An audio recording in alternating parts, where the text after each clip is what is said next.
नमस्कार, मी Rajendra उंजे. Talk with राजेंद्रमध्ये तुमचं सगळ्यांचं स्वागत. कल्याण डोंबिवली महापालिकेत आत्तापर्यंत निवडणुकीतल्या प्रचारापेक्षा बिनविरोध निवडून आलेल्या प्रत्येक उमेदवारांची वेगळी चर्चा आहे. आणि आज माझ्यासोबत बिनविरोध निवडून आलेले आणि इतरांना बिनविरोध करण्यामध्ये प्रमुख भूमिका बजावणारे तरुण नेते भाजपमधले दीपेश म्हात्रे आहेत. दीपेशजी स्वागत आणि खूप अभिनंदन तुमचं, तुम्ही बिनविरोध निवडून आलात. मोठागाव परिसरात मी त्यांच्याशी आज गप्पा मारणार आहे. आणि भाजपमध्ये एक वेगवेगळ्या गोष्टींसाठी ॲस्पायरंट नेते म्हणून त्यांच्याकडे बघितलं जातं की डोंबिवली कशी करावी, डोंबिवली कशी सुधारावी, याच्यासाठी त्यांनी विधानसभेच्या निवडणुकीमध्ये अनेक प्लॅन्स मांडलेले होते. हेही मला त्यांच्याकडनं विचारायचं आहे. आणि दोन शिवसेनेसोबत काम करून आल्यानंतर भाजपबरोबर काम करताना महायुतीतलेच हे तिन्ही पक्ष आहेत, इथे त्यांना आता नेमकं कशी भूमिका बजावावी लागणार आहे तेही त्यांच्याशी बोलायचं आहे. पहिल्यांदा मला प्रश्न हाच विचारायचा आहे की बिनविरोध निवडून आलात, पण एक माणूस राहिला आहे तुमच्या प्रभागात, असं कसं काय झालं? प्रभाग पूर्ण का नाही बिनविरोध झाला? नाही, प्रभाग बिनविरोध करायचा आमचा प्रयत्न होता, पण काही गोष्टी अपरिहार्य असतात की ते नाही शक्य होत. आणि जो आमच्याबरोबर तिसरा उमेदवार आहे तो नवीन आहे, म्हणजे त्याचा प्रभागही नवीन आहे आमच्याकडे आलेला. आणि माझ्या प्रभागात गेल्या 15 वर्षापासून जे मी काम करतो आहे ते कामाकडे बघून मला वाटतं एकही उमेदवाराने फॉर्म भरला नव्हता. आणि जी चर्चा आज बिनविरोधच्या निवडणुकीसंदर्भात होते त्याच्यामध्ये मला एवढंच सांगावंसं वाटतं की माझ्या विरोधात जो फॉर्म भरला गेला, एकच फॉर्म भरला गेला आणि तो पण बरोबर 2:45 फॉर्म भरला गेला. म्हणजे कोणी तयार नव्हतं म्हणून कोणाला तरी जबरदस्ती तिथे तयार केलं गेलं आणि तो माणूस तिथे जाऊन फक्त फॉर्म भरून आला. अच्छा. आणि त्याच्यामुळे कदाचित आमचे 3 प्रभाग बिनविरोध झाले, पण चौथाही निवडून येईल, काही अडचण नाही वाटत मला. अच्छा, म्हणजे पूर्ण भाजपचा पॅनल पूर्णपणे लागेल. पण या बिनविरोधावरून जेवढी चर्चा झाली याच्यामध्ये मनसे खास करून जास्त आग्रही दिसले की विरोधकांमध्ये की भाजपने हे सगळं घडवून आणलं, भाजपला ही लोकशाहीची हत्याच करायची होती, बळीच द्यायचा होता.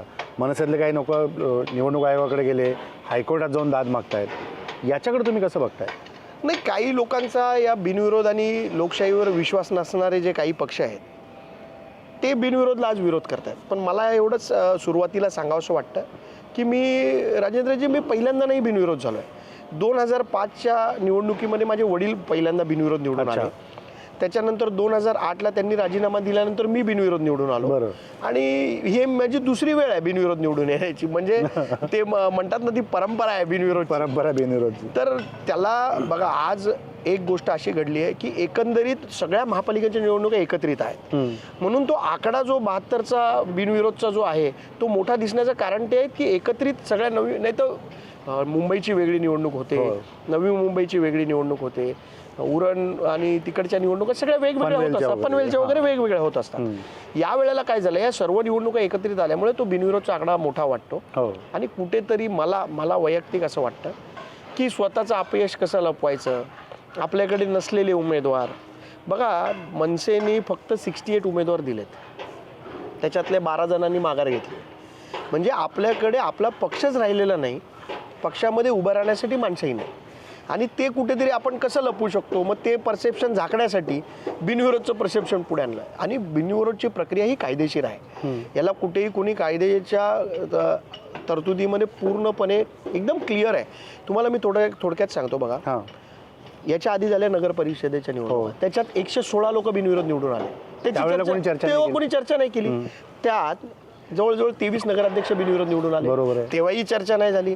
पण आज नगरसेवक निवडून आल्यानंतर इतकी चर्चा का? त्याचं कारणच ते आहे की आपल्याकडे उमेदवार उरलेले नाही, ते कुठेतरी लपवायचं कसं, मग सांगायचं की यांच्याकडे. आता बघा तुम्ही डोंबिवलीमध्ये तर मनोज घरत सारखा माणूस माघार घेतो, किती मोठी गोष्ट आहे. मग हे तुम्ही तुमच्या पक्षाच्या लोकांना थांबू शकले नाही, ही तुमचं अपयश आहे. तिकडे संतोष दुरी सोडून गेले. तुमचं अपयश झाकण्यासाठी कदाचित हे जे परसेप्शन क्रिएट करण्याचा, जो वातावरण निर्मिती करण्याचा जो प्रयत्न आहे ना, तो प्रयत्न आहे. पण हे सगळं वातावरण 15 तारखेला मला वाटतं पूर्ण धुवून निघेल असं मला वाटतं. पण काल मुख्यमंत्री कल्याण पूर्वेमध्ये होते आणि मुख्यमंत्र्यांनी सभेमध्ये या बिनविरोधचा मुद्दा त्यांच्या भाषणात आणला.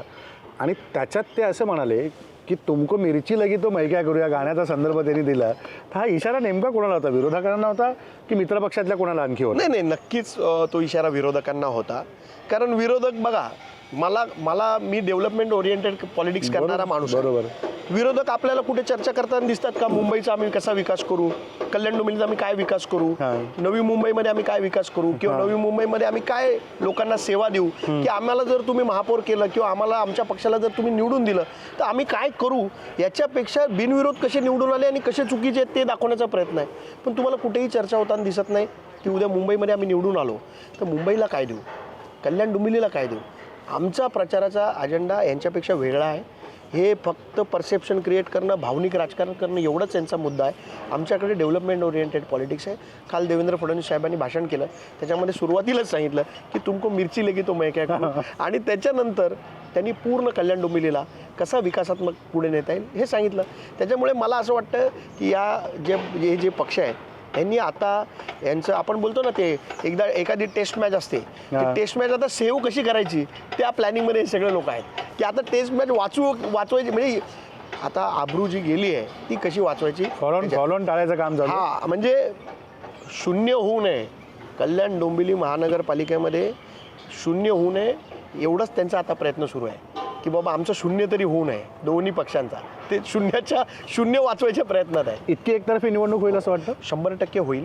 कारण तुम्ही बघा त्यांच्याकडे उभे राहणारे उमेदवारच नाही आहे. जे उमेदवार आत्ता त्यांनी मनसेने किंवा उभाटाने दिलेत, जे आमच्याकडनं नाराज होऊन किंवा तिकीट नाही मिळालं म्हणून गेलेत, ते तिथे निवडून जरी आले तरी तिथे राहतील का नाही ही मोठी शंका आहे. म्हणून ते सगळं वाचवण्यासाठी मुंबईला जसं झालं म्हणजे जे 7 नगरसेवक निवडून आले सेम तुम्हाला होणार. म्हणून माझी सगळ्यांना विनंती आहे की एकाच पक्षाला मतदान करा, कारण शेवटी तेच होणार. तुम्ही त्या गोष्टीने सांगताय.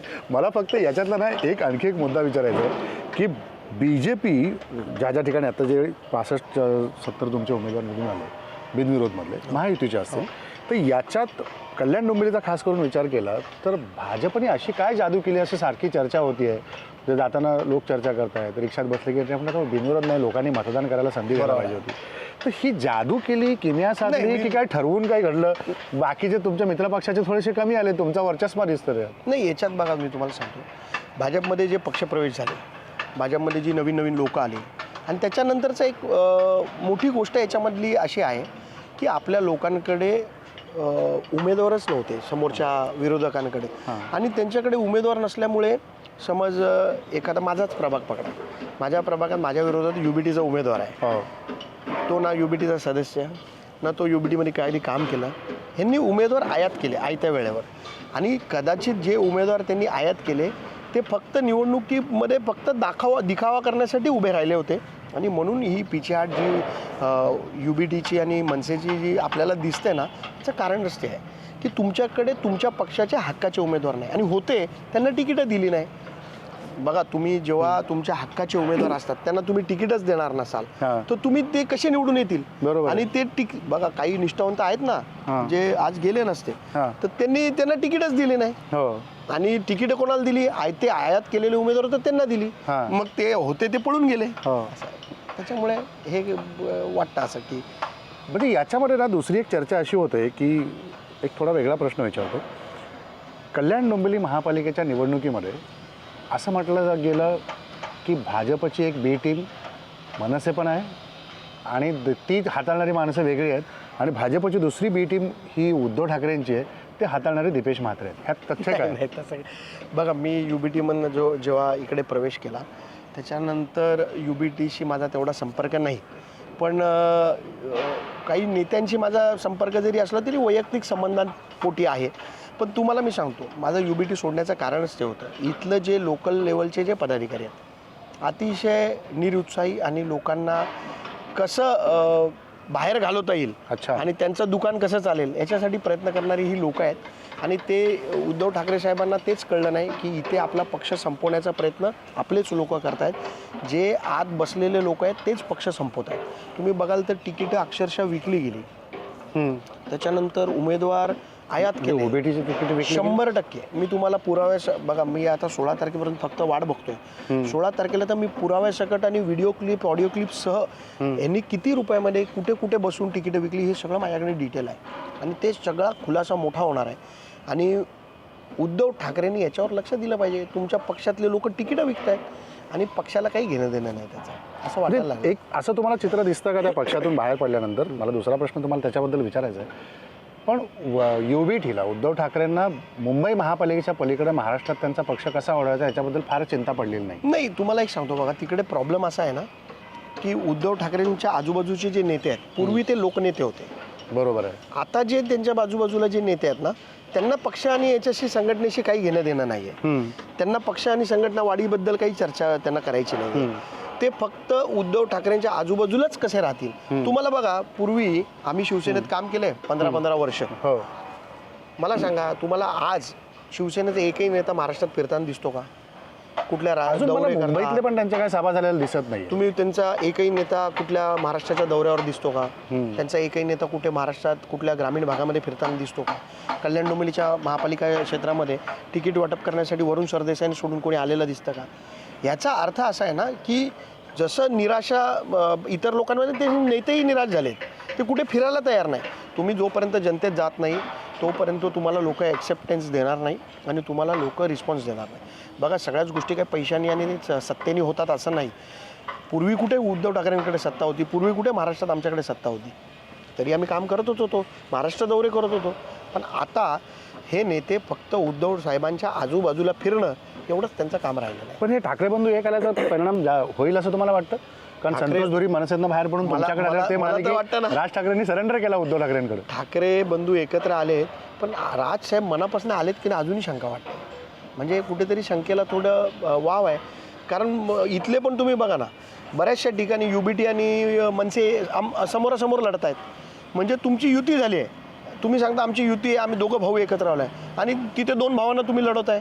म्हणजे UBTच्या आणि मनसे. आता क्रमांक 25 आहे, तिथे UBTचे 3 उमेदवार आहेत आणि तिथे याचे मनसेचे पण 3 उमेदवार आहेत. ही कुठली युती आहे तुमची? म्हणजे आता युती करायची आणि मग तिथल्या पॅनल्समध्ये तुम्ही तुमच्या लोकांना थांबवू शकले नाही, हा मोठा खूप प्रश्न आहे. आणि तुम्ही पार्ट टाईम पॉलिटिक्स नाही करू शकत. आता तुम्हाला फुल टाईम पॉलिटिक्स करावं लागेल. तुम्हाला घराच्या बाहेर पडावं लागेल, लोकांना भेटावं लागेल, लोकांमध्ये जावं लागेल, तरच राजकारण होऊ शकतं, नाही तर शक्य नाही. बिलकुल. मला एक वेगळा प्रश्न तुम्हाला विचारायचा आहे की लोकसभा निवडणुकीपर्यंत तुम्ही एकनाथ शिंदेंच्या शिवसेनेसोबत, जी आत्ता ते म्हणतात की आमचीच शिवसेना, बरोबर. त्याच्यानंतर तुम्ही त्यांची साथ सोडली आणि विधानसभा निवडणुकीला तुम्ही उद्धव ठाकरे गटामध्ये सहभागी झाला. विधानसभा उद्धव ठाकरेंकडच्या पक्षाकडून तुम्ही लढवली. विधानसभा संपली. विधानसभेच्या निवडणुकीत तुमची जोरदार चर्चा झाली, प्रचाराची चर्चा झाली की दीपेश आता ही बाजी मारून नेतील, असेही चर्चा झाली. ती निवडणूक संपल्यानंतर महापालिका निवडणुकीच्या समोर तुम्ही आणि तुमचे बंधू, सगळेच घरचे लोक, तुम्ही परत भाजपमध्ये आलात. बरोबर. हे का स्थित्यंतर करावं वाटलं? बघा, एका वर्षात 3 पक्षामध्ये का फिरावंसं वाटलं? बऱ्याचशा लोकांनी याची चर्चा केली की अरे दीपेशने पक्ष बदलला. मी तुम्हाला सांगतो, मी पहिल्यांदा एकनाथ शिंदे साहेबांकडे होतो म्हणजे त्या शिवसेनेतच होतो. हे दोन्ही म्हणजे एकनाथ शिंदे साहेब असतील, उद्धव ठाकरे साहेब असतील, दोघेही महायुतीचेच घटक होते. मी 2014लाही मोदींचा प्रचार केला, 2019लाही मोदींचा प्रचार केला आणि 24लाही मोदींचा प्रचार केला. बघा, मी महायुतीला मानणारा, महायुतीबरोबर असणारा आणि एक उजव्या विचारसरणीची जी लोक आहेत त्यांच्याबरोबर असणारा व्यक्ती आहे. आणि मला माझी विचारधाराच तशी आहे. त्याच्यामुळे जेव्हा मी एकनाथ शिंदे साहेबांकडे होतो तर मी खूप प्रयत्न केले की मला विधानसभेची निवडणूक लढायची आहे. परंतु मला चान्स नाही मिळाला. मी 3 टर्म नगरसेवक राहिलो, 2दा स्थायी समिती सभापती राहिलो, पण मला संधी नाही मिळाली. तिकडे काही गोष्टी माझ्याबरोबर अशा घडल्या की मलाही सांगितलं तयारी करायला आणि मग तयारी झाल्यानंतर दुसऱ्या कोणाला तरी तिकीट मिळेल असं शंका वाटायला लागली. त्याच्यामुळे मी तिकडून सोडून मला जिथे तिकीट मिळालं तिकडे उद्धव साहेबांकडे गेलो. मी उद्धव साहेबांकडे गेल्यानंतर प्रामाणिकपणे 1 वर्ष काम केलं. बरं. म्हणजे विधानसभा निवडणूक तर लढलो, पण डोंबिवलीत तुम्ही जर बघितलं असेल तर UBTला जिवंत ठेवण्याचं काम आम्ही केलं. त्या काळात आम्ही ते सतत काहीतरी 65 आंदोलन असतील, बाकी गोष्टी मोर्चे असतील, सगळं केलं.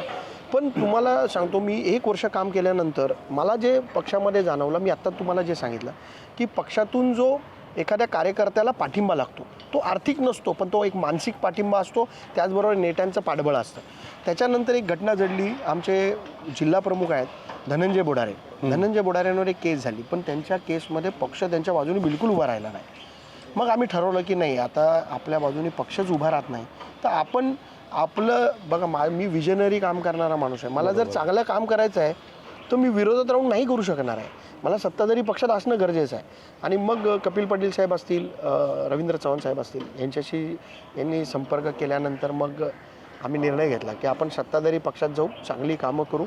गेल्या अनेक वर्षापासून जे आपण काही प्रोजेक्ट्स जे आपण विजन मांडलं आहे ते विजन पूर्ण करण्यासाठी तुम्हाला शेवटी शक्ती लागते, ताकद लागते. ती ताकद, आणि सगळ्यात मोठा किस्सा मी मागे पण सांगितला, 65 इमारतींचं आमचं आंदोलन सुरू झालं आणि मी विरोधी पक्षात होतो. मी सत्ताधारी पक्षात तर नव्हतो. तर लोक म्हणायला लागले की अरे आता कसं होणार. मग मी एक देवेंद्र फडणवीस साहेबांना एक SMS केला आणि तुम्हाला सांगतो बघा, एवढा मोठा माणूस आहे, महाराष्ट्राचा मुख्यमंत्री आहे, एवढ्या मोठ्या माणसांनी मुख्यमंत्री साहेबांनी मला 1 तासाभरात त्यांचा रिप्लाय आला, ओके. आणि नंतर त्यांच्या एका PAचा फोन आला मला की काय विषय आहे तो. मग मी त्यांना सगळं ब्रीफिंग दिलं. त्यांनी दुसऱ्या दिवशी विधानसभेमध्ये अधिवेशन सुरू होतं, अधिवेशनामध्ये सांगून टाकलं की 65 इमारतीमधील एकही रहिवाशाला बेघर होऊन देणार नाही. आणि मला जो आलेला ओके जो मेसेज होता, तो ओके मला भाजपमध्ये येण्यासाठी एक तो मार्ग दिसला. आणि त्याच्यानंतर मग मी रवींद्र चव्हाण साहेब असतील, देवेंद्र फडणवीस साहेब यांच्याशी चर्चा करून भारतीय जनता पार्टीमध्ये प्रवेश केला. भारतीय जनता पार्टीत तुम्ही आलात, पण विधानसभा निवडणुकीला आत्ताचे तुमचे प्रदेशाध्यक्ष रवींद्र चव्हाण यांच्या विरोधातच तुम्ही इतकं दान उठवून ठेवलं होतं. ती निवडणूक अशी वाटत होती की आता कुठतरी पारडं बदलून जाईल. पण त्याच्यानंतर असं काय घडलं की गणपतीच्या ह्याच्यामध्ये दोघेही नेते, ज्या पक्षात आधी तुम्ही होता ते आत्ताचे खासदार इथले श्रीकांत शिंदे आणि रवींद्र चव्हाण, हे दोघेही घरी आले आणि नंतर सगळंच चित्र पालटलेलं दिसलं. नाही, तो घरी येण्याचं फक्त एक निमित्त होतं. चित्र पालटायला त्याच्या आधीच सुरुवात झाली होती. आधीच आमच्या 2-3 भेटीगाठी झाल्या होत्या. आणि त्याच्यानंतर मग मी ठरवलं होतं की आपल्याला तुम्हाला जर प्रोडक्टिव्ह काम जर द्यायचं असेल शहराला, तर तुम्हाला विरोधात राहून किती दिवस तुम्ही सस्टेन करू शकता. आणि त्याच्यामध्ये मी विरोधातही राहून सस्टेन करू शकलो असतो, पण तसा पक्षाचा बॅकअप पण हवा असतो. पण पक्षाचा बॅकअप सोडा, इथे आम्ही केलेल्या आंदोलनाची कधी दखलही नाही झाली. एवढा 65 इमारतींच्या आंदोलनाची दखल श्रीकांत शिंदे साहेबांनी घेतली, एकनाथ शिंदे साहेबांनी घेतली, देवेंद्र फडणवीस साहेबांनी घेतली, रवींद्र चव्हाण साहेबांनी घेतली. पण आमच्याच पक्षामध्ये एवढं मोठं आंदोलन आम्ही जे उभं केलं, ज्या 65 इमारतींचं आंदोलन आम्ही उभं केलं, त्याच्या पाठीशी आमचाच पक्ष आम्हाला उभा राहिला नाही. मग कुठेतरी काम करताना एवढी 7,000 लोक होती, 7,000 कुटुंब, यांना कुठेतरी रस्त्यावर आणणं शक्य नव्हतं. म्हणून आम्ही निर्णय घेतला, आम्ही बरेच जणांनी निर्णय घेतला की नाही, आता आपण देवेंद्र फडणवीस साहेबांकडे गेलं पाहिजे. आणि मग आम्ही निर्णय घेतला. याला जोडून एक प्रश्न विचारतो की ज्या 2 पक्षातनं तुम्ही ट्रान्सफर केलं स्वतःला, एक एकनाथ शिंदेच्या शिवसेनेतून उद्धव ठाकरेंकडून भाजपमध्ये, एकेकाळी हे दोन्ही पक्ष एक होते आणि ते भाजपच्याच महायुतीचा एक घटक होते. पण आता भाजपमध्ये आल्यानंतर तुम्हाला काय वाटतं की या 2 पक्षामध्ये कोणत्या कमतरता आहेत की त्याच्यामुळे मला त्यांची साथ सोडावी लागली, उद्धव ठाकरेंची शिवसेना आणि एकनाथ शिंदेची शिवसेना? नाही, उद्धव साहेबांच्या शिवसेनेमध्ये तर काम करणं खूप कठीण आहे. तिथे आत्ता तुम्ही बघाल ना, पूर्वी जशी पद्धत होती तसं आता नाही राहिलं आहे. मी तुम्हाला सांगितलं, नेते महाराष्ट्रात फिरत नाही, नेते बाहेर पडत नाही. सगळ्यात मोठा प्रश्न बघा, मी तुम्हाला एक गोष्ट सांगतो, याच्यामध्ये सगळ्यात मोठा जर प्रश्न आपल्याला कुठे निर्माण होत असेल तर एकनाथ शिंदे साहेबांचा हात खूप खुला आहे. म्हणजे ते कार्यकर्त्याच्या पाठीशी, मग तो चुकीचा पण असू दे, त्याच्या पाठीशी खंबीरपणे उभे राहण्याचं काम करतात. तशीच बाब देवेंद्र फडणवीस आणि रवींद्र चव्हाणांची आहे.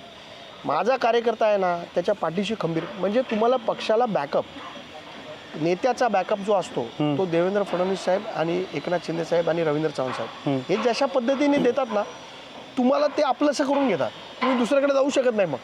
मग त्याच्यामुळे मग मी निर्णय घेतला की नाही, आपल्याला जर, मी तुम्हाला सांगितलं, विकासात्मक दृष्टिकोन, माझ्या इथे भरपूर मोठी कामं करायची आहेत. ते करण्यासाठी मला जर पार्टीकडनं बॅकअप नसेल तर मी कसं काम करणार. म्हणून मग मी ठरवलं की नाही, आपण भारतीय जनता पार्टीत गेलं. आणि भारतीय जनता पार्टी राष्ट्रीय पक्ष आहे, इथे कोणाची मक्तेदारी नाही, इथे कोण बाबा एकाचं कोणाचं वर्चस्व नाही, इथे पूर्ण पार्टी आहे. पार्टी आहे, पार्टीचे लोक आहे. आणि इथे काम करणं खूप सोपं आहे ॲक्च्युली.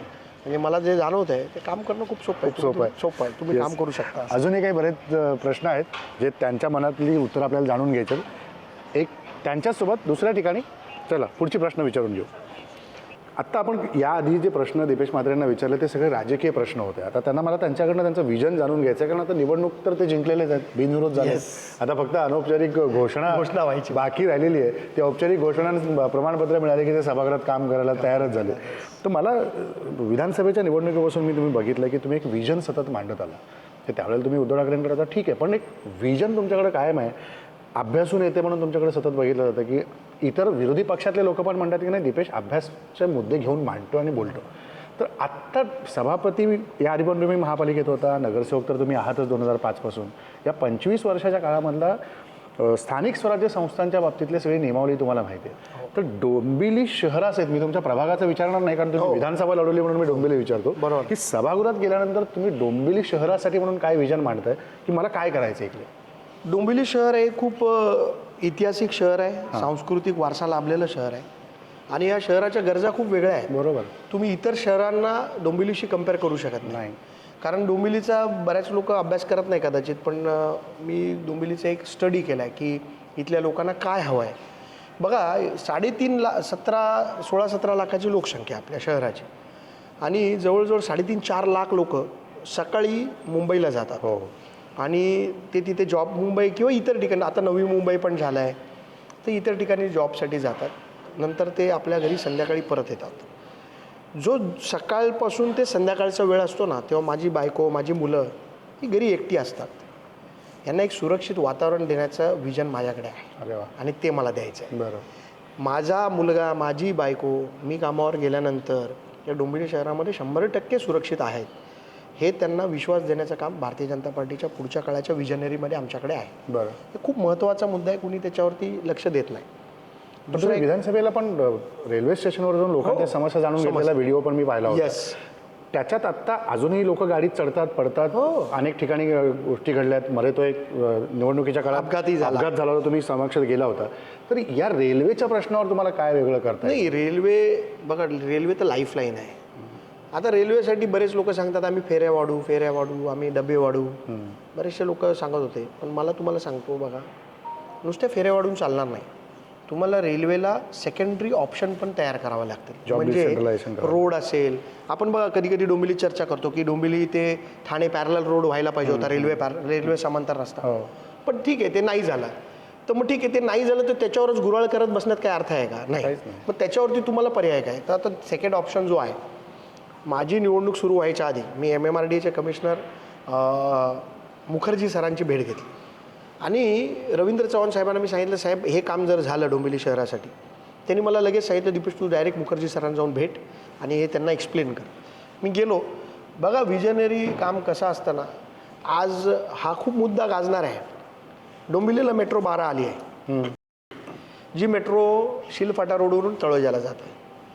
मला किंवा माझ्या मित्र डोंबिवलीत जे राहतात, मी डोंबिवलीत लहानाचा मोठा झालो आहे, माझ्या एकही मित्राला मी विचारलं आहे, त्याचा उपयोगच नाही आहे. मग मी बोललो आता याच्यावरती आपण काय ऑप्शन करू शकतो. तर मोठागाव मानकुली जो ब्रिज झाला आहे त्याच्यानंतर एक मोठा पर्याय लोकांसाठी खुला झाला ठाण्याला जाण्यासाठी. आता याच्यातनं अजून एक आम्ही पर्याय निवडला आहे. भिवंडी मेट्रो जी आहे, मेट्रो 5 ऑरेंज लाईन तिचं नाव आहे, कापूरबावडी ती भिवंडी. या मेट्रो लाईनवरती मोठागाव मानकुली ब्रिजपासनं जे अंजूर फाटा स्टेशन आहे हे फक्त 5.5 किलोमीटर 6 किलोमीटरचं अंतर आहे. आम्ही आता विजनरीमध्ये असं म्हणतोय की मानकुली ब्रिजच्या तिथनं पॅरल रस्ता नाशिक हायवेपर्यंत रेडी आहे. नाशिक हायवे टू अंजूर फाटा रस्ता फक्त 2 किलोमीटरचा आहे. तो रस्ता जर तयार केला ना मी, तर माझी लोक रेल्वेने ठाण्याला जाण्याच्या ऐवजी मेट्रोने ठाण्याला जातील आणि मेट्रो 12च्या ऐवजी मेट्रो 5 जी डोंबिवलीला पर्पजफुल आहे, म्हणजे डोंबिवलीला तिचा उपयोग आहे आणि नुसती ठाण्यापर्यंत जाणार आहे का ती मेट्रो? नाही, ती मेट्रो ठाण्यापर्यंत जाईल. ठाण्यावरून तिचं ठाण्यावर जो इंटरचेंज आहे त्या इंटरचेंजच्या माध्यमातून मी बोरिवलीला जाऊ शकतो आणि या बाजूला मी घाटकोपरला जाऊ शकतो. तर सेंट्रल लाईनला एक पर्याय म्हणून फक्त, आणि त्याला खर्च किती? 12 कोटी रुपये. हजारो कोटी खर्च करतो आपण पर्यायी व्यवस्था. 12 कोटी जर खर्च केले तो रोड तयार होईल आणि अंजूर फाटा स्टेशनवर माझा डोंबिवलीचा माणूस शटल सर्व्हिस सुरू करायची डोंबिवलीतनं. बरोबर. डोंबिवलीचा माणूस शटल सर्व्हिसने डायरेक्टली मेट्रो स्टेशनला जाईल, मेट्रोवरून डायरेक्ट ठाण्याला जाईल. याचा दुसरा एक परिणाम काय होईल, जी फिजिबिलिटी आहे ना ठाणे भिवंडी मेट्रोची, तिचा उत्पन्न पण वाढेल. कारण तिच्यात प्रवास करणारी भिवंडीची लोकं कमी असतील आणि डोंबिवलीची लोकं जास्ती असतील. तर तो विजन मी मांडलं आहे आणि त्याचं काम मला असं वाटतं की निवडणूक झाल्या सुरू होईल. त्याचं पत्रही मला आलं आहे की त्याचा DPR आम्ही तयार करतो आणि असलेल्या एक्झिस्टिंग रोडवरच रोड वाइंडिंग करून फक्त 12 कोटीमध्ये एक रोड कॉन्क्रीट रोड बनवायचा आहे. बघा कसं आहे, याच्यासाठी तुम्हाला अभ्यास लागतो. आता हे कोणी अभ्यास केलेला नाही, त्यांना कळलं नाही. पण मेट्रो लाईन 5 ही डोंबिवलीसाठी किती उपयोगी ठरेल याच्यासाठी आम्ही अभ्यास केला आणि ती आता मेट्रो लाईन 5 आपण डोंबिवलीसाठी कनेक्ट करू. चव्हाण साहेबांचा याच्यात खूप मोठा रोल आहे. त्यांनी त्या दिवशी मुखर्जी सरांना माझ्यासमोर फोन लावला, मला सांगितलं ये मेरे को करके चाहिए. दुसरा एक पर्याय बघा, डोंबिवलीत चर्चा होते हँगिंग ब्रिजची. तो डोंबिवली ईस्ट वेस्टचा हँगिंग ब्रिज आहे. त्या ब्रिजच्या ऐवजी लोकांना पर्याय कसा देता येईल, तर आम्ही एक पर्याय म्हसोबा चौकातनं ऑलरेडी एक DP ब्रिज आहे जो म्हसोबा चौकातनं डायरेक्टली टेक ऑफ होईल आणि डायरेक्टली डोंबिवली वेस्टला रिंग रूटवर लँड होईल. तुम्ही असं विचार करा की रिंग रूटवर लँड झाला, आता जो डोंबिवली शहरातून मानकुली ब्रिजपर्यंत येणारा ट्रॅफिक आहे तो शहरातून येणारच नाही. ईस्टवरनं जो येणारा माणूस आहे तो डायरेक्टली तो ब्रिज कनेक्ट करेल, डायरेक्ट तुमच्या रिंग रूटवर जाईल आणि या रस्त्यावरून समोर डायरेक्ट मानकुली ब्रिजला, म्हणजे शहराचा जो इंटरनल ट्रॅफिक आहे तोही कमी होऊन जाईल. हे सगळ्या गोष्टी ज्या आहेत त्या आता भारतीय जनता पार्टीमध्ये आल्यामुळे आणि चव्हाण साहेब, देवेंद्र फडणवीस साहेब असल्यामुळे हे शक्य होऊ शकतील. आणि मगाशी तुम्ही विचारलं की तुम्ही शहराच्या दृष्टीने काय करणार, तर हे शहराच्या दृष्टीने ही कामं आहेत, ही लोकांना आपण दिली पाहिजे आणि ती दिली तर लोक नक्कीच भारतीय जनता पार्टीला भविष्यकाळामध्ये चांगलं रिस्पॉन्स देतील असं मला वाटतं. दुसरा सगळ्यात कळीचा मुद्दा शहरासाठीचा हा आहे की एका बाजूला शहरामध्ये वाढलेली गर्दी इमारतींची, अनेक जुन्या इमारती आहेत, अनेक धोकादायक इमारती आहेत, काही अनधिकृत इमारतींची चर्चा होते. तर याला शहराला अधिक डोंबिवली स्मार्ट सिटी म्हणून खूप चर्चा झाली, पण ती स्मार्ट काय झालेली दिसली नाही. तर तिला स्मार्ट करायचं असेल तर काय पावलं उचलायला लागतील? मी तुम्हाला एक सांगतो बघा, याच्यात खूप मोठा एक विषय याच्यामध्ये दडलेला आहे.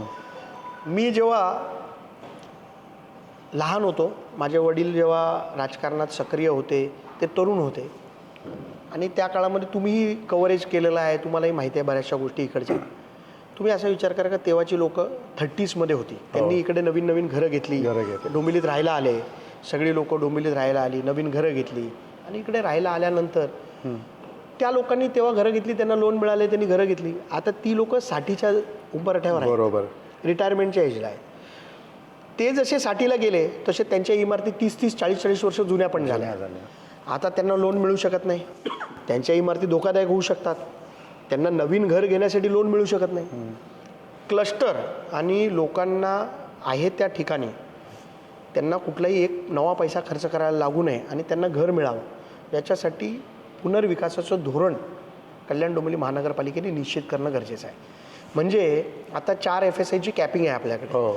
4 FSIची कॅपिंग जी आहे ना, ती 4 FSIची कॅपिंग नवीन बांधकामासाठी ठीक आहे, पण तुम्हाला रिडेव्हलपमेंटच्या बांधकामांमध्ये 4ची कॅपिंग ठेवता येणार नाही. त्याला वाढवायला जर ती ठेवली तर तुम्ही पुनर्विकास करूच शकणार नाही. बऱ्याचशा इमारतींनी ऑलरेडी 4 FSI यूज करून झालेला आहे. तर हे जे टेक्निकल मुद्दे आहेत ना, हे कुणी लक्षातच घेत नाही की बाबा डोंबिवलीचा पुनर्विकास म्हणजे काय.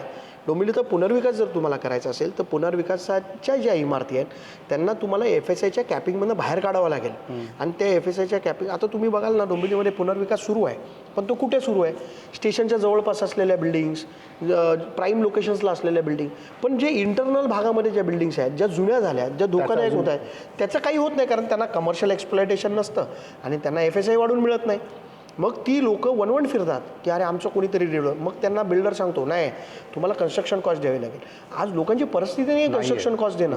म्हणून आमचं विजन एवढंच आहे की कल्याण डोंबिवली महानगरपालिकेत जसा मी निवडून येईन, पहिला प्रस्ताव महासभेमध्ये असेल की पुनर्विकासासाठी FSIची कॅपिंग काढून टाका आणि ज्या रिडेव्हलपमेंटच्या इमारती आहेत त्यांना जास्तीत जास्त FSI देऊन त्यांचा पुनर्विकास कसा होईल याच्यासाठी आमचा प्रयत्न असतो. बिलकुल. एक कळीचा मुद्दा दुसरा अजून एक जसा ह्या इमारतींचा आहे तसा कल्याण डोंबिवली महापालिकेतल्या आरोग्य व्यवस्थेचा प्रचंड बोजवारा उडाला आहे. आपल्या इथलंच शास्त्रीनगरचं हॉस्पिटल असेल, तिथे मध्यंतरी झालेली घटना आणि त्याच्यावरून झालेला वाद हे सगळं आपण बघतो. डॉक्टर हजर नसणं, व्यवस्था नीट नसणं. तर ही आरोग्य व्यवस्था डोंबिवलीची सुधारायची असेल तर त्याला काय करायचं? बघा, मी जेव्हा सभापती होतो ना तेव्हा एक महिला माझ्याकडे आली.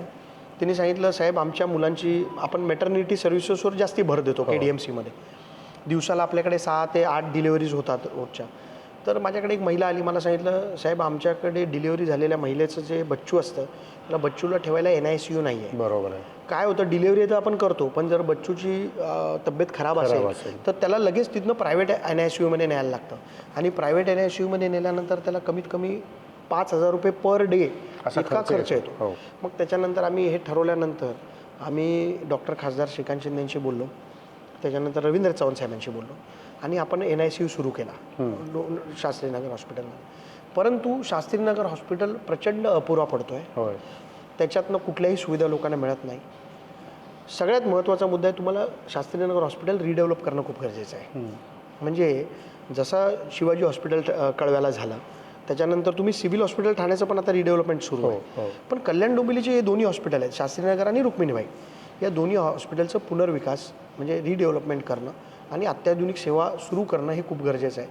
त्याचबरोबर डॉक्टर्सचं जे त्यांच्या पगाराचं जे रिस्ट्रिक्शन आहे की त्यांना 56,000 पगार देता येईल, 57,000 पगार देता येईल, हे तुम्हाला कॅपिंग काढल्याशिवाय तुमच्याकडे चांगले डॉक्टर्स येणार नाही. बरोबर. आणि जोपर्यंत तुमच्याकडे चांगले डॉक्टर्स येणार नाही, तुमच्याकडे इन्फ्रास्ट्रक्चर सोन्यासारखं असू दे, पण जर डॉक्टर्स नसले तर तुम्ही सुविधा कशा देणार. दुसरा एक याच्यातला मुद्दा असा आहे की काही ऑनररी डॉक्टर्स आहेत जे आपल्याकडे सर्व्हिसेस द्यायला येत होते. आता तो डॉक्टर ऑनररी येतो, तो आपण त्याला जागाही देतो, केबिन देतो, पण त्याला मावशी देत नाही, त्याला वॉर्ड बॉय देत नाही. तो डॉक्टर येतो, तोच त्याच्या खुर्च्या बिरच्या सरळ करतो, टेबल पुसतो. असं डॉक्टर ऑनररी कोण येणार आहे आपल्याकडे. ऑनररी डॉक्टर जे आहेत त्यांचं म्हणणं आहे आम्ही येऊ, पण आमच्याबरोबर असणारा बॉय, आमच्याबरोबर असणारी मावशी हे आम्हाला दिलं तर आम्ही ऑनररी सर्व्हिस द्यायला तयार आहे. बरोबर. तर पहिला मुद्दा आम्ही ठरवणार आहे की ऑनररी डॉक्टर्सला सर्व्हिस देत असताना त्यांच्याबरोबर जी मॅनपॉवर लागते ती देणं, इन्फ्रास्ट्रक्चर देणं, आणि दुसरं शास्त्रीनगर हॉस्पिटलचं पुनर्विकास करणं. त्याचबरोबर शास्त्रीनगर हॉस्पिटलमध्ये डॉक्टर्स आणि रुक्मिणीबाईमध्ये बघा, रेसिडेन्शियल डॉक्टर्स आपण कोणाला म्हणतो, जे 24/7 डॉक्टर्स हॉस्पिटलच्या बाजूमध्ये किंवा हॉस्पिटलमध्ये राहण्याची व्यवस्था असते. शास्त्रीनगर रुक्मिणीबाई दोन्ही हॉस्पिटलमध्ये रेसिडेन्शियल डॉक्टरांना राहण्याची व्यवस्था नाही. म्हणजे शास्त्रीनगरमध्ये राहणारा डॉक्टर 90 फीटला राहतो, यायला त्याला वेळ लागतो. मग इमर्जन्सी सर्व्हिसेसमध्ये माणसाला एक सेकंद महत्त्वाचा असतो, तर आम्ही ती सर्व्हिसेस देऊ शकत नाही. म्हणून पहिल्या प्रायोरिटीवरती आरोग्य सेवा सुधारणं हे माझ्याकडे प्रायोरिटी असणार आहे. मी तुम्हाला माझ्या वॉर्डमधलं सांगतो, आम्ही 2 आरोग्यवर्धिनी सुरू केल्या आहेत. आरोग्यवर्धिनीमध्ये फ्री ऑफ कॉस्ट OPD आपण देतो, फ्री ऑफ कॉस्ट आहे. आणि ती महाराष्ट्र शासनाकडनं देवेंद्र फडणवीस साहेबांच्या नेतृत्वाखाली आरोग्यवर्धिनी चालवतो. आणि आपण एक कॅटरॅक्टचं हॉस्पिटल चालवतो जिथे डोळ्यांचं मोतीबिंदूचं ऑपरेशन आपण मोफत करतो. तर ह्या आरोग्य सेवा तुम्हाला लोकांना खूप चांगल्या पद्धतीचे देणार. आणि आयुष्यमान कार्ड आपल्याकडे आहेत, पण आयुष्यमान कार्ड ॲक्सेप्ट करणारे एक हॉस्पिटल आपल्याकडे नाही आहे, तर तेही आपल्याला करायचं आहे. तर ह्या सगळ्या सुविधा देण्यासाठी आमची पहिली प्रायोरिटी असणार आरोग्य आणि ट्रॅफिकची जी समस्या आहे ती दूर करणं, हे प्रायोरिटीवर आम्ही घेणार. बिलकुल. दिपेश म्हात्रेंकडनं त्यांचे राजकीय मुद्दे पण जाणून घेतले, विजन पण जाणून घेतलं. मला काही रॅपिड फायर प्रश्न त्यांना विचारायचे आहेत आणि एका वाक्यात त्यांनी शाळेत उत्तर दिली असतील, पण आता ती या मुलाखतीत द्यायला लागतील. जाऊया रॅपिड फायरसाठी. रॅपिड फायर प्रश्न दिपेश म्हात्रेंबरोबर आपण करणार आहोत आणि त्यांना एका वाक्यात उत्तरं द्यायची आहेत सगळी. दिपेशजी तयार आहे? येस. ओके. इतके सगळे आत्ता आपण राजकीय प्रश्न बघितले, तुमचं विजन काय ते समजून घेतलं. आता याच्याशीच जोडून एका वाक्यातले प्रश्न आहेत की आवडता नेता कोणता, देवेंद्र फडणवीस की एकनाथ शिंदे? देवेंद्र फडणवीस. रवींद्र चव्हाण की श्रीकांत शिंदे? रवींद्र चव्हाण आणि श्रीकांत शिंदे पण. आणि त्याच्यामध्ये आलं म्हणजे दोघंही बघा, दोघांबरोबर मी काम केलंय, एकाबरोबर भूतकाळामध्ये काम केलंय, एकाबरोबर आता भविष्यामध्ये काम करायचं आहे, म्हणून दोघंही. अच्छा. तिसरा महत्त्वाचा प्रश्न, पुंडलिक शेठ की गणेश नाईक? कधी पण पुंडलिक शेठ, पण गणेश नाईक आदर्शस्थानी आहेत. आणि कारण माझ्या वडिलांचे गुरु गणेश नाईक साहेब आहेत. अच्छा. राजकीय गुरु म्हणून पुंडलिक म्हात्रे आणि त्यांचे गुरु गणेश नाईक साहेब. ओके. राजू पाटील की राजेश मोरे? राजू पाटील. राजू पाटील एक दोस्त आहे, मित्र आहे आणि खूप क्लोज मित्र आहे माझा. आम्ही खूप फिरलो एकत्र आणि तसा शब्दाला जागणारा माणूस आहे. इशारा काफी आहे तुमचा. आता तुम्ही महापालिकेत सभापती पण होता, नगरसेवकी बरेच वर्ष होता, विधानसभा तुम्ही लढवली. यानंतरच्या काळात महापौर व्हायला आवडेल की आमदार व्हायला आवडेल? नाही, माझा एंड गोल महापौर नाही आहे. माझा एंड गोल आहे, मला आमदार व्हायचं आहे आणि विधानसभेमध्ये लोकांचे प्रश्न मांडायचे. ओके. तुम्ही रसिकेत इतकेच आहात, कलाकार कोणता आवडतो? अनेक कलाकार असं एक सांगता येणार नाही. आणि आता तर असं झालं की कलाकारांचे पिक्चर बघायला किंवा बाकी गोष्टी बघायला मिळत नाही, पण जास्त गाण्याची आवड आहे मला. थोडं राहुल देशपांडे मला आवडतात. अरे वा. आणि त्यांचे गाणे मी खूप ऐकतो आणि राहुल देशपांडे माझे आवडते कलाकार आहे. सिने कलाकार कोण आवडतो? सिने कलाकार असं काही स्पेसिफिक नाही, पण अमिताभ बच्चन एक चांगले कलाकार आहेत आणि अमिताभ बच्चन आवडतात मला. अच्छा. क्रिकेट खेळता की फुटबॉल खेळता? क्रिकेट तर मी स्टेट लेवलपर्यंत क्रिकेट खेळलो. हां. आणि मी इंग्लंडलाही एक 7 महिने क्रिकेट खेळलो. म्हणजे कॉलेजनंतर कॉलेजच्या टीममध्ये होतो, कांगालीत खेळलो, म्हणजे इवन रणजी ट्रॉफीच्या सिलेक्शनला गेलो होतो. बरं. तर क्रिकेट खूप प्रेम आहे आणि आत्ताही खेळतो क्रिकेट. क्रिकेटमधला सगळ्यात जास्त जवळचा आवडता खेळाडू कोण? सचिन तेंडुलकर. ओके. गायकांमध्ये तुम्ही बोललातच की तुम्ही खवय्ये पण आहात, हो. असं मला कळलं. तर व्हेज आवडतं जास्त की नॉनव्हेज? असं स्पेसिफिक काही नाही, पण नॉनव्हेज आवडतं. नॉनव्हेज खास करून काय? आगरी जेवण आवडतं. याच्यामध्ये लहानपणापासून तुम्ही घरात वाढत गेलात, घरात राजकारणाचाही वारसा आहे, पण घरात लहानपणापासून ते आत्ताच्या राजकीय आजच्या दिवसापर्यंत सगळ्यात जास्त शिस्त कोणी लावली, आईनी की पप्पांनी? बघा, वडील राजकारणात होते, त्यांना तसा सहसा वेळ मिळत नव्हता. म्हणजे ते पूर्वीपासूनच जिल्ह्याच्या राजकारणात होते, ते महापौर होते, काँग्रेसचे जिल्हाध्यक्ष होते, बऱ्याचशा गोष्टी त्या राजकारणात होते. म्हणून आम्हाला शिस्त लावण्याचं काम आमच्या आईने केलं. अच्छा. म्हणजे आमची आई एकदम कडक शिस्तीची आई होती आणि तिने आम्हाला सगळ्यांना, म्हणजे मला, माझ्या भावाला, बहिणीला, आम्हाला आमच्या शाळेचं सगळं बघणं हे सगळं आईच करत होती नेहमी. आणि आईनेच कडक शिस्त आम्हाला एकदम लावली. अजूनही आमच्या घरात आईची शिस्त म्हणजे शिस्त. तुम्ही याच्या सगळ्याबरोबर जे नवीन राजकारणी आपण पाहतो, या नवीन राजकारणामध्ये खास करून डोंबिवलीमध्ये जर विचार केला तर तुम्ही फार टेक्नोसॉवी दिसता. आणि ते तुमच्या प्रत्येक प्रचारामध्ये, तुमच्या प्रत्येक भूमिकेमध्ये, तुमच्या प्रत्येक आंदोलनामध्ये तो टेक्नोसॉवीपणा तुमचा खास करून दिसून येतो. आणि ते विजनमध्ये पण तुम्ही मागाशी मांडताना बोललात. याच्या मागचं नेमकं कारण काय? हे तुम्ही आत्मसात केलंय की भविष्याची गरज म्हणून? भविष्याची गरज म्हणून नाही, पण मी पूर्वीपासूनच मला टेक्नॉलॉजी आवडते आणि नवीन टेक्नॉलॉजिकल प्रोडक्ट्स आणि रिसर्च करणं माझा स्वभाव आहे. तुम्हाला कॅमेरा असेल, मोबाईल फोन्स असतील किंवा टेक्निकल काही गोष्टी असतील, तुम्हाला जगात ज्या भेटतील त्या माझ्याकडे असतील. जगाच्या कोपऱ्यावर कुठली टेक्नॉलॉजीची गोष्ट आली ती माझ्याकडे असते. आणि मला त्याच्यात रिसर्च करायला आवडतं आणि त्याच्यासाठीच मी नेहमी रिसर्च करत असतो. ड्रोन असतील, म्हणजे भारतात ड्रोन मिळत नव्हता तेव्हा मी ड्रोन आणला होता. म्हणजे मला या गोष्टींची खूप आवड आहे आणि ती आवड मी जोपासतोय. बघा, मी दुसरं दारू पित नाही, सिगरेट पित नाही, लेट नाईट कुठे बाहेर जात नाही. मग माणसाला कसली तरी आवड असली पाहिजे ना. मग ती मला टेक्नॉलॉजीची खूप आवड आहे. माझे घरचे लोक मला, माझी मिसेस बोलते टेक्नॉलॉजीचं सामान ठेवायला एक वेगळी रूम बनवावी लागेल तिला. आणि त्याच्यामुळे गेमिंग असेल, या सगळ्या गोष्टी असतील, तर याच्यामध्ये मला इंटरेस्ट असतो. आणि टेक्नॉलॉजीमध्ये विशेषतः जगाच्या पाठीवर कुठली नवीन टेक्नॉलॉजी आली हे मी आत्मसात करत असतो आणि मला टेक्नॉलॉजीचा थोडा अभ्यासही आहे. त्याच्यामुळे टेक्नॉलॉजी मला आवडते. माझ्याकडे तुम्हाला रिमोट कंट्रोल, आता मी माझ्या मुलाच्या नावाने रिमोट कंट्रोल कार्स वेगवेगळ्या प्रकारच्या घरी आणून माझ्याकडे असतात. मला म्हणजे माझी मिसेस बोलते, त्या मुलासाठी आणलंय का तुम्ही तुमच्यासाठी आणलंय? हे अजूनपर्यंत कसं आहे, नवीन टेक्नॉलॉजी भारतात नव्हती तेव्हा आणि भारतात तसे वस्तू मिळत नव्हते, पण आता सगळं मिळायला लागलं आहे. तर ते टेक्नॉलॉजी सॅव्ही गोष्टींकडे नेणारी गोष्ट ती आहे माझ्यासाठी. करेक्ट आहे. आता तुम्ही मगाचपासून दोनदा बहिणींचा उल्लेख केला म्हणून विचारतो. बऱ्याचदा राजकारण्यांच्या घरामध्ये आणि आम्हा पत्रकारांच्या घरामध्ये की बायकोला वेळ देत नाही अशी तक्रार असते.